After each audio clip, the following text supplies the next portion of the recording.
Naku po, parang hindi na makapakali ang mga netizens o taga-supporters ng Team Kalingap at tila nagkakagulo.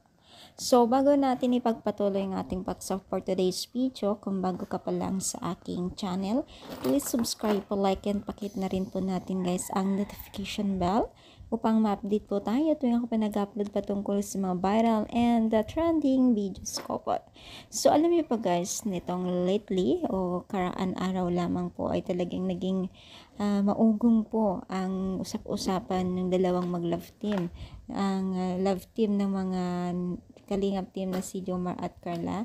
So, hindi lang kay Carla, kundi may mga iba pa pong love team na tila nababahala po ang mga netizens, even po ang Team Kalingap. Dahil po sa biglang pagbaba po ng kanilang revenue and views po, syempre matik na yan pag once na bumaba ang views, matik na po yan, nabababa din po ng revenue. So, labis po nga nag-aalala ang mga netizens ay tila hindi sila mapakali at kung paano solusyonan.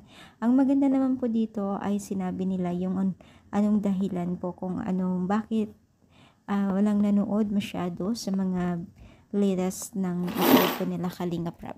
Dahil po dito maaring masolusyonan po ng mas maaga, no? So, syempre guys, maigi talaga yung makipag-cooperate ang bawat isa, manonood, sponsor, and ang Team Kalingap.